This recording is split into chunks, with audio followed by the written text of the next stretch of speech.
जब भी मैं YouTube लाइव करता हूँ, जिम में जाता हूँ, बाहर लोगों से मिलता हूँ, बहुत सारे लोगों का यही क्वेश्चन होता है कि क्रिएटिन सप्लीमेंट हमें लेना चाहिए कि नहीं लेना चाहिए। क्रिएटिन सप्लीमेंट अगर हम ले तो उसके क्या डोज होने चाहिए, कौन सी एज में क्रिएटिन सप्लीमेंट लेना चाहिए।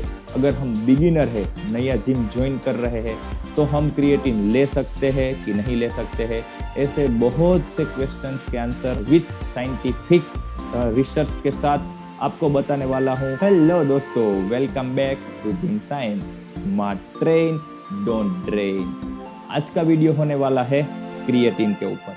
क्रिएटिन सप्लीमेंट बहुत ही फेमस है और बहुत सारे एथलेट्स क्रिएटिन सप्लीमेंट यूज भी करते हैं। तो सबसे पहले ये समझना भी बहुत जरूरी है कि क्रिएटिन क्या होता है। क्रिएटिन कोई स्टीरॉइड नहीं होता। क्रिएटिन एक नेचुरल सब्सटेंस है जो हमारी बॉडी खुद बनाती है।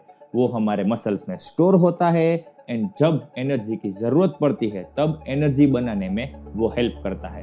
मतलब आप जब वेट लिफ्टिंग करोगे, हेवी वेट लिफ्टिंग कर रहे हो या फिर स्प्रिंट कर रहे हो, तब आपकी बॉडी की जो एनर्जी की नीड है, एक्सप्लोसिव एनर्जी की जो नीड है, वो कंप्लीट करने के लिए क्रिएटिन यूटिलाइज होता है। एक सिंपल लैंग्वेज में आपको समझाऊं तो क्रिएटिन आपको थोड़ा ज़्यादा स्ट्रॉन्ग बनाता है। जो लोग जिम में जाते हैं उसके पास से आपने क्रिएटिन सप्लीमेंट के बारे में ज़रूर सुना होगा। तो क्रिएटिन के बेनिफिट्स भी उतने ज़्यादा है। As per current research, creatine हमारे ब्रेन फंक्शन यानी हमारी कोग्निटिव फंक्शन है उसमें भी इम्प्रूवमेंट लाता है, हमारी मेमोरी में भी इम्प्रूवमेंट लाता है। उसके साथ आपकी मसल रिकवरी भी फास्ट करता है। आपकी स्ट्रेंथ मतलब वेट लिफ्टिंग में भी आपको बहुत ज़्यादा हेल्प करता है। एंड क्रिएटिन लेने से आपका लीन मसल मास भी बहुत ज़्यादा इंप्रूव होता है। यस, क्रिएटिन के ये सारे बेनिफिट सिर्फ मैं नहीं बोल रहा हूँ, साइंस भी ये प्रूव कर चुकी है। जब बात आती है क्रिएटिन सप्लीमेंट की तो हर बार एक क्वेश्चन हमारे दिमाग में ज़रूर आता है कि क्या creatine supplement long term safe है। और ये क्वेश्चन आना भी चाहिए क्योंकि हमारी हेल्थ ही हमारी सबसे पहली प्रायोरिटी है। सो क्रिएटिन के बारे में जितने भी रिसर्च हमने देखे, जितने भी रिसर्च के बारे में मैंने पढ़ा है, तो सब रिसर्च में एक ही बात सामने आई है कि क्रिएटिन लॉन्ग टर्म सेफ है। अगर आपको कोई प्री एग्जिस्टिंग किडनी डिजीज नहीं है तो आप क्रिएटिन ले सकते हो। एक रिसर्च 5 साल लंबा चला था, उसमें भी यही रिजल्ट सामने आया कि जो लोग हेल्दी है वो लोग क्रिएटिन लॉन्ग टर्म कंज्यूम कर सकते हैं, उसको कोई किडनी या फिर लिवर डैमेज नहीं होता। सो क्रिएटिन सेफ है, राइट, लेकिन क्रिएटिन का सेफ डोज जानना भी बहुत ही ज़रूरी है। हमने बहुत बार ये भी सुना होगा कि लोडिंग फेज करना है, उसके बाद मेंटेनेंस फेज में जाना है।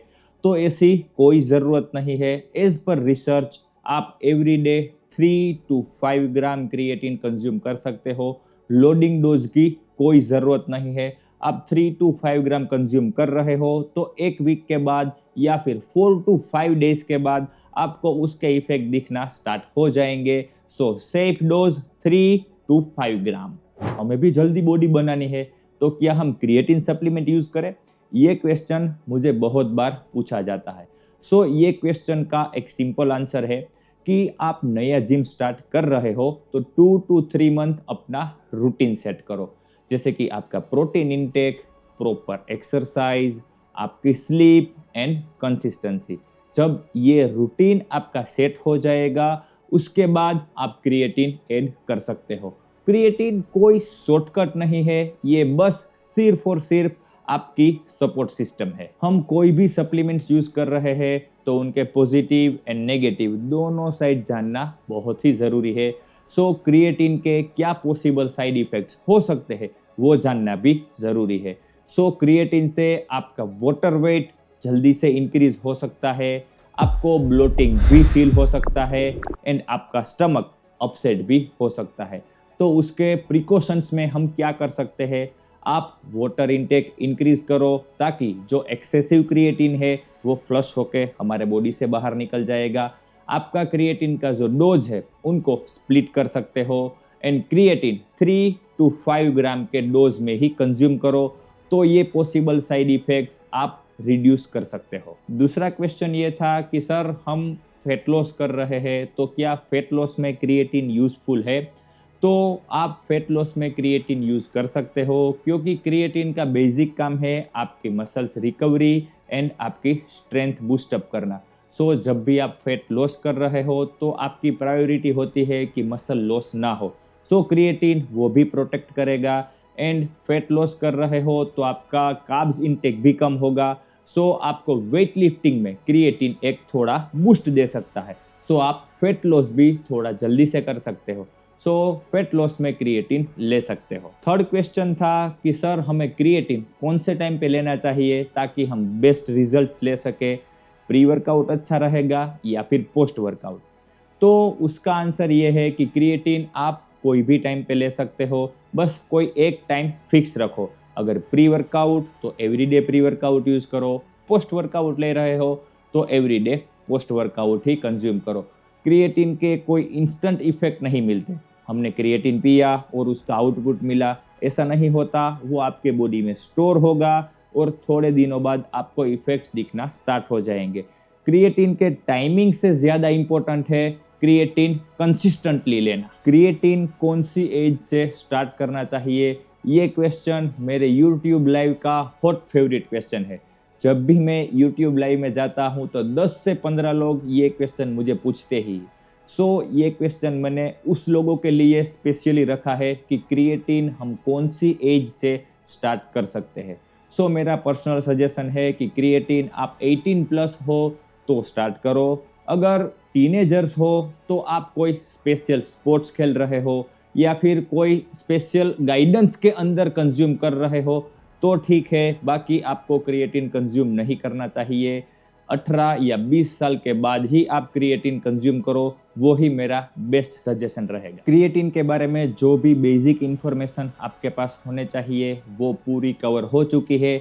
अब थोड़े बहुत क्वेश्चंस है जो हमारे YouTube फैमिली की तरफ से हमारे पास आए हैं, उसके ऊपर बात करेंगे। सबसे पहला क्वेश्चन है कि क्या क्रिएटिन से हेयर फॉल हो सकता है? तो उसका एक सिंपल आंसर है कि ऐसा कुछ नहीं है। एक शॉर्ट टर्म स्टडी में भी ये सामने आ चुका है कि DHT लेवल थोड़े टाइम तक इंक्रीज होते हैं, लेकिन हेयर फॉल के साथ उसका डायरेक्ट कनेक्शन कोई भी नहीं है और साइंटिफिक स्ट्रॉन्ग कोई भी एविडेंस ऐसे नहीं है कि क्रिएटिन डायरेक्टली आपके हेयर फॉल से रिलेट करता है।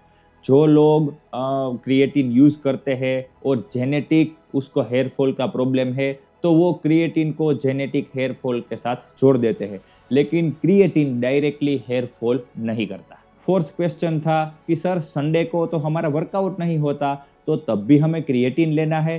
तो यस, आपको संडे को भी क्रिएटिन लेना है और वो भी 3 to 5 ग्राम के डोज में आपको कंटिन्यूअसली चालू ही रखना है। फिफ्थ क्वेश्चन था कि क्रिएटिन का कौन सा फॉर्म हमें यूज़ करना चाहिए, कौन सा फॉर्म बेस्ट रिजल्ट दे सकता है। क्रिएटिन के कितने फॉर्म है वो मैं आपको बता देता हूँ।